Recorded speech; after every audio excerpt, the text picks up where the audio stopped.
murtii guutuun qabame baalee roobee dhaqaboo mana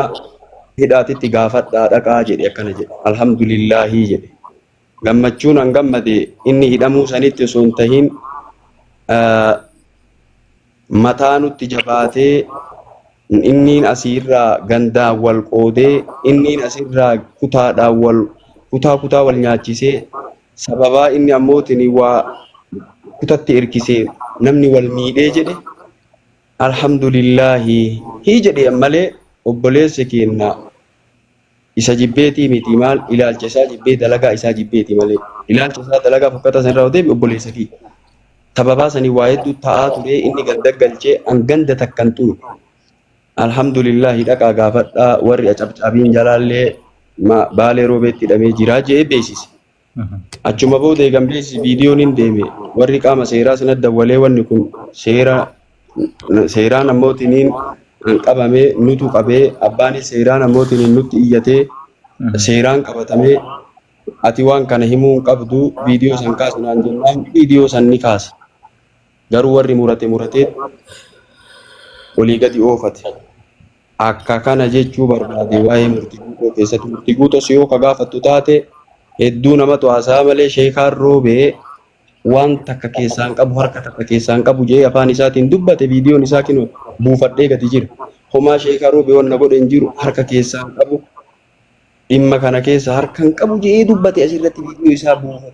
buufadhee qaba erga asirraa bahee booda asirra gadhiisa viidiyoo isaa na eega erga asirraa bahee tiktokii irra gadhiisa ilaalta yoo an kijibaanaan jettan buufadhee jira gadhiisa akkana. Thank you. Galatoom murtii guutoo fi sheekaa roobee kana fakkaataa san qofaa miti ustaaz Muhammad Bayaan ustaaz Hamzaa Sheikh Jaabir Hamzaa Ibrahim Hamzaa Haji isaanoo sheekha maaltu walitti isin fide I think video kan kee tokkollee arkeetiin ture osoo lubbuun jirru jara kana awwaalaa jetteer Hamzaa Haji keeppii wajjin awwaalaa isaaniinoo maaltu walitti isin fide Muhammad Bayaan Hamzaa Sheikh Jaabirii fi Hamzaa Ibrahim fi Hamzaa Haji maqaa Hamzaati sadan Galatuuni jara sadeenitti afranitti taruun tura Muhammad Bayaan irraa dubbanne. Okay. Muhammad Bayaanis akka nama tokkootitti nama waaqa raasisu. Sheekaa fi durriyyeen takkaa miti. Wanni sheekarraa argamte har'a doolaaraan sharafamti diinaaraan sharafamti akkuma ani 180 qabadha jedhe kana akkam jedhee namni olii dubbise wanni sheekaa olii gadi bubbifamti. Jalqabarraa namni itti dhaabate Muhammad Bayaan maaliif karaa diinii keessatti malee isa jibbeetii miti dunyaan irraa fudhateetii miti diinii keessatti hin qabsaa'e ammallee nama diinii yoo inni akkasiin dogongore fuulduran dhaabadha innis yoo an dogongore fuuldura kiyyaa dhaabata takka jedhee yeroo inni booniyyeef booyu san irraa maali kun ka booniyyeef booyu maali namni akkanaa nama sheekaa ta'ee yookaan osoo wal fuudhanii wal bira jiranii namni wal dhaba nikaa hidhataniitu namni wal dhaba yookaan gosatu addaan baasa yookaan dhafabbatu ammootiin hin dida yookaan durbiyyee wayiitu jedduun qaca'u godhee jara addaan baasa maali kun ka dhibbatti jaalate yoo jaalate parsantii 50 hir'ise parsantii 50 jaalatu gaafa isii parsantii 100 godhee isii malee hin jirtu jedheetiin hin jedhe maarree waraqaa matarra maratee deema kaalsii luka takkaatiin ispaaltiirra deema maali kun hawwiixanni booniyye kiiftanni booniyye arbaan booniyye taa'u booniyye deemu booniyye nyaatu booniyye dhugu booniyye azaanu booniyye salaatu booniyye salaama baafatu booniyye maali jedhee itti qara'e namni sheekaa akkana godhatu namni ammoo nikaa ammootiin wayita eega hidhate yoo manatti hin galchin dura maal jedha beektaa yaa rabbi yoo keerii naa qabaatte mana kiyyatti qabi yoo keerii naan qabaatiin isma nikaa irraa qabu tana tabagatiyye akkana malee ammas maali namni sheekaa nikaa eega hidhate booda asirratti fiduun intalli intala isaati sooshaal miidiyaa irra fiduun maali intala nama maraati numa mara fuudhee bal'isi waliin fuudhe maali jennaan nikaa irraa qaba dhiirsaa asirraa galfatuu qaba karaa keessaatiin waa'ee jaalalaa itti haasa'atuu qaba waan barbaade itti haasa'atuu qaba asirra jaalala ibsaaf asirratti waa'ee boonii akkana nagooti akkana booniyyeen akkana ta'e jedhan har'a isiin si argatte likkii kee argatte gaafa ammoo manatti galfatte haada sitti hidhatti taa ol kai cidhambaan dhaqin taaziyaa hambaan dhaqin birrii ammootiin taaziyaa anas sikken birrii cidhaallee anas sikken waa naa godhi naa bilcheesse luka naa dhiqi masoo birraa fudhadhu garuma isiin si ajajje deemtaa isin si fuudhe malee ati hin fuune akhlaaqa nama diiniitii nama sheekaatii miti ammas ammoo namni sheekaa maraatee hagan umra ga'ee lubbuu ufidhee haada kokkeetti ufidhee qabattoo ufitti ufinidhu rabbi quraana keessatti hadiisni rabbii si bira hin jiru maali yoo musiibaan sitti galte ammootiin akkatti obsa qabani mu'minni ammoo ajaban li amri almu'miniin amrahu kullahu lahu وليس ذلك ليهدي إلا للمؤمنين أصابته السراء شكر فكان خيرا له وإن أصابته الضراء صبر فكان خيرا له مؤمن أجائب مكابا أمر مؤمن أجائبا nama tokkoon taane mu'mina malee yoo keeriin takka isa tuute mu'minni galata galchaa kunillee keerii yoo ammootiin musiibaan takka itti galte hin obsaa kunillee keerii jechuun ati si bira jira maaf ammoo haada ofitti bal'isee maaf akkana ta'a jechuun akka wayita sanii irraan dhaaban dubbiin an jedhe sun ammoo rabbii kiyyu jechuun akkuma amma kaa roobe daamana fakkaatuun amma kaa adaama fakkaattee akkuma san rabbiin addaan baase waan amma an jedhette sheen viidiyoo wayii namni dalagee sheeni kun irraa gaa jedhe tokko. Wallahi yookaan kennama wayii kenname yookaan isheen roobee irraa gaajju osoo jedhuun dubbiin tun marti dhuftee booniyyeen keessaan fincila kaaftee nama biraatti kunillee maali akkatti bulchan booniyyee kunin azaansisa karaa keessaatiin booniyyee hiimoodhaan kunin qaamsisa kunin salaachisa kun salaama baafachiisa maamma namoonni gara biraa jira akka kanatti amriin deemtee inda'uun silaa maamma bayaan asirra na dhungatuu qaba maaliif jennaan akkuma kii jechuun amma kaasuun ani osoo hin beekin anaa keerii taate ani isaa dubbatuun silaa sababaa isaa ta'e intalli musiibaa mana isaa akkan seenne silaa osoo seentee fitnaa hedduu kaa wayiif rabbi irraa qabe intala sana isiin har'aa osoo mana isaan galiin akkana isa gootee ibiddarra isa keette eelee ibiddaa irra ka ibiddi jala hin jirre isa gubde gaafa mana galte maal gooti ardaa qabaa namni kun jedhee atuu viidiyoo wayii irra waraabde yaa harargee qabadhaa nama keessan maali ardaa ilmi namarraa bayaa mukarraan bayu ardaan qabu yoo itti ammootiin fuudhanii manatti hin galan intala akkanatti ammootiin qaamni saalaa isii marti ammoo ala jiru sila ardaan maal jedhee manatti seensifata sila haadhaaf abbaan maal jettee manatti seensifata sila intalli tun ammoo kanaan beekamte namni kararraa wayita deemu manaan baasaa dawwalee dooniyyee koottu jedhaan intala tana namni sheekaa irraan malu namni sheekaa ammootiin ilaal waan akkanaa fuudhuun baxraan akkanaa fuudhuun hin ta'u maali ammoo harargee nama keessan hin qabattanii jedhe achirra bumbun jettee atuu akka narratti viidiyoo dalayti. Galee sababaa ta'ee fi waa malee hin dubbadhu waa malee namarratti hin dubbadhu yeroo jalqaba lafaa ka'eellee namatti hin dubbadhu yoo namni waa na godhe gama kiyyaan nama irra dabu. Diinii keessatti abba fedhe hin dhagayu. Diinii keessatti hin boba'aa. Ni finiina. Akkuma rasuulli rabbi alayhi salaatu wasalaam laa yantaqimu li nafsii nama isa waa godhan haaloon bayu. قالوا إذا انتهك حرمة الله كبجار ربي يودي جميل إلا لن وانتفكت أوداجه رسول أمه هارني من برر البياني سجري القاسني أكنا ما دينينا لولا ورانا دينينو دبتني ما بالكم مالي هالي تطاق أكنا قدرت تيان سببا سني فرد الربوني بيجار بيراجع حتى ندبي بوني سو انت درية إسلام ما سنتي في ملء والله درية نسيبها تنجرو جي ردل ما انت اللي كنا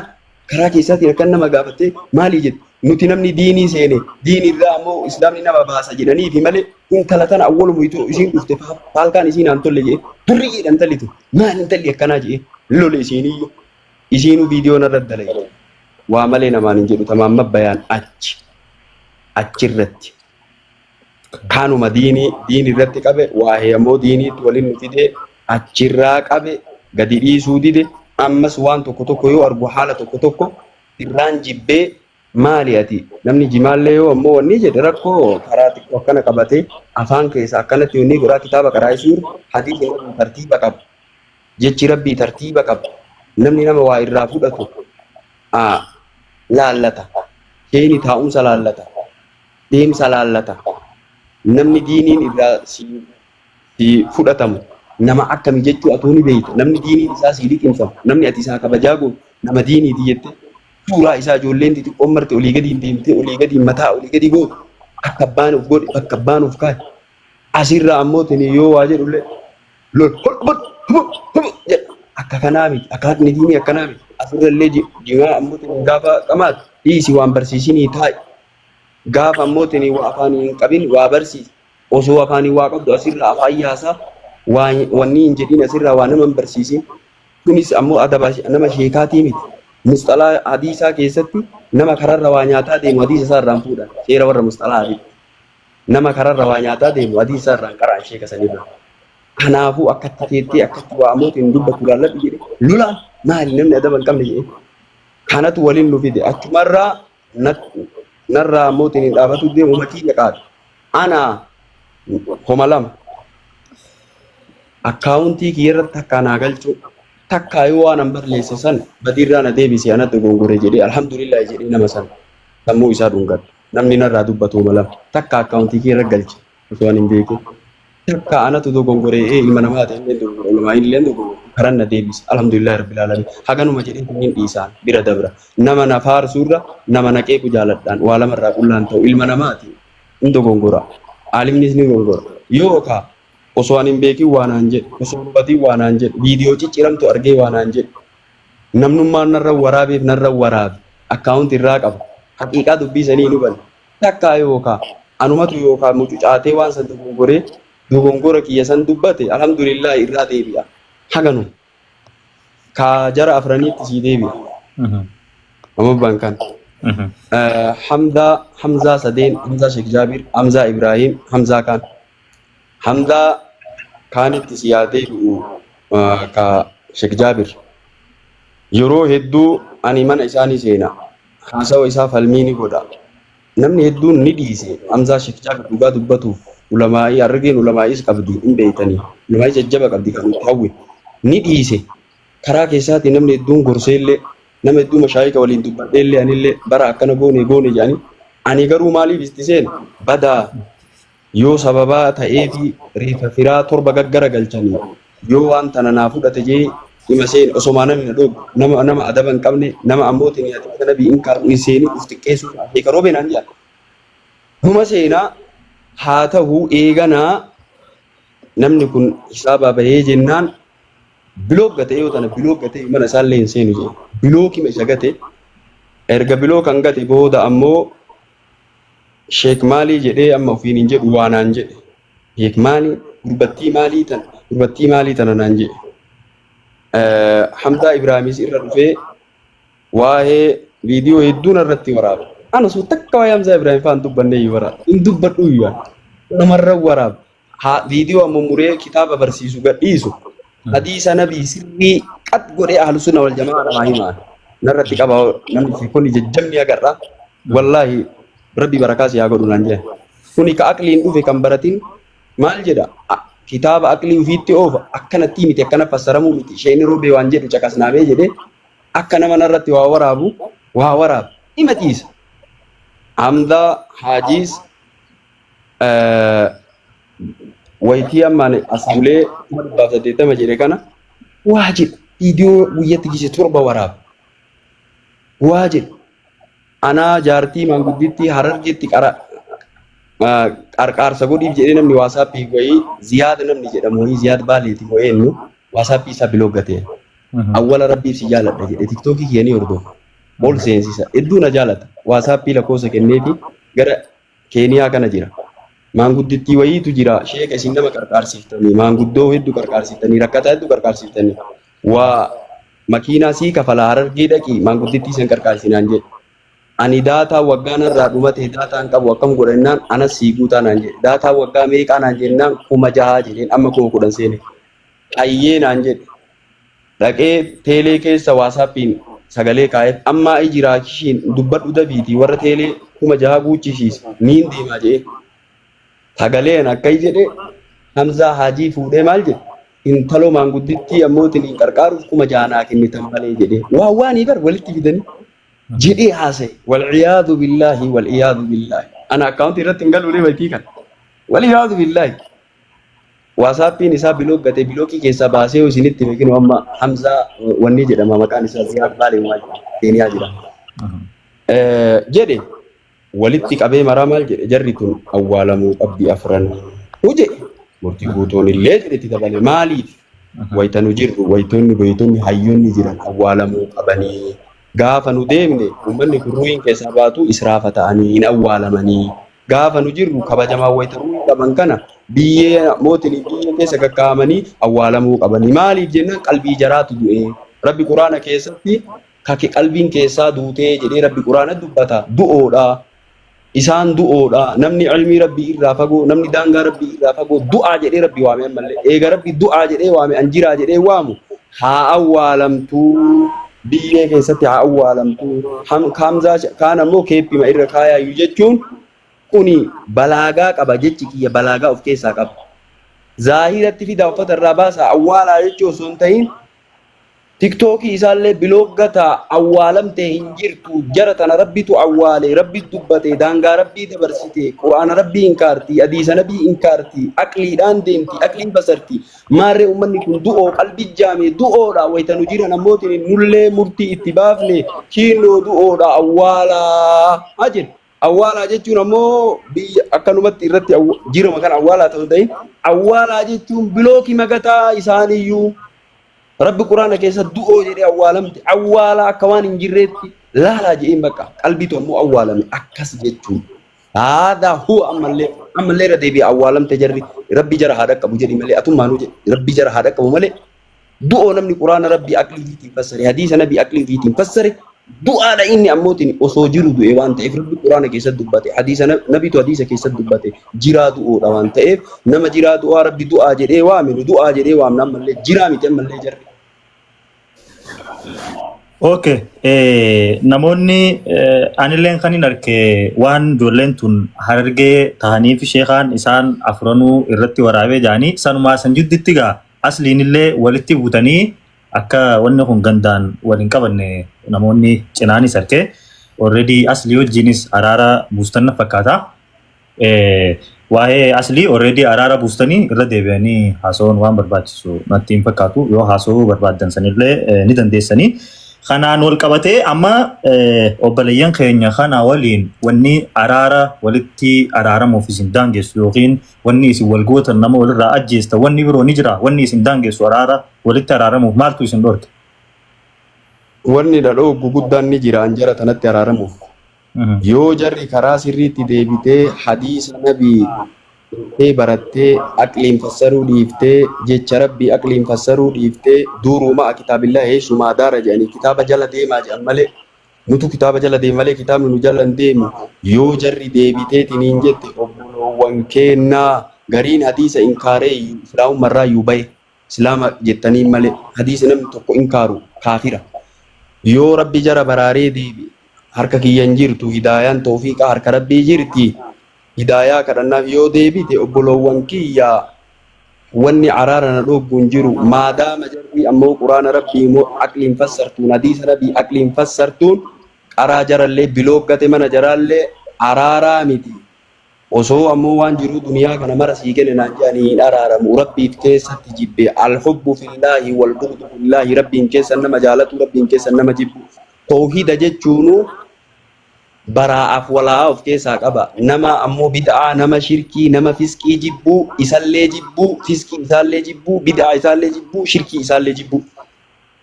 saniif jibbine malee namummaa isaatiif hin jibbine kanaaf yoo jarri deebite matammaan affii wanni jedhu hin jiru araaramne yoo jarri hadiisa deebite aqliin fassaruu dhiifte nama aalimaa sheekaatii dhiifte yoo teettee baratte waan sirrii karaa sirriirra yoo deemte wanni wallolleen hin jiru karaa rabbii keessa wallollee siin jennu aganu. Okay, jechuun ta hadiisa ta kaan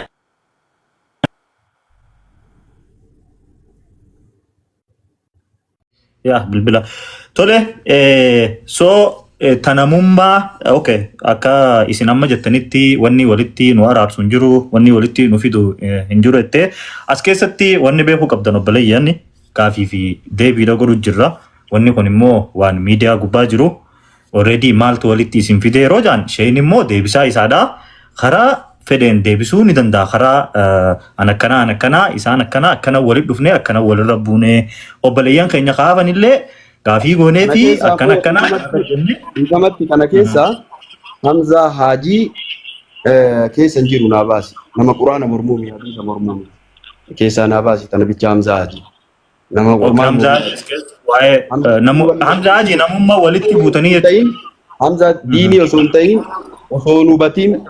nama karaa hin taane irratti wanni godhee sagalee akka namaan haadha miidhamtuu irraa waa nyaachuu godhee dhaqasaa jedhee eebii kiyya balleesse saniif ammoo jara waliin awwaalamu jedhe malee diinii inni balleesseetii miti. Kana keessaa na baase akka rabbii irra deema waan ta'eef. So wali bu'insi obboleeyyan keenyaa waliinii Sheekh Arroobe kana fakkaataa jechuudha. Saniifuu as keessatti rabbiin guyyaa 3 ol waliin hin oodinaa kajee fi sun as keessaa ni baha jechuudha. Araarri isin gidduutti deebi'ee hin bu'u. Wonderful. Guyyaa 3 ol orruu kenna kan amma caqasa. Guyyaa 3 ol waliin hin oodinaa jechuun amrii duniyaa keessatti jecha duniyaa irratti yoo wal dhabdan jecha hawaa keessan fedhii keessan irratti yoo wal dhabdan jecha diinii keessatti nama tokko yoo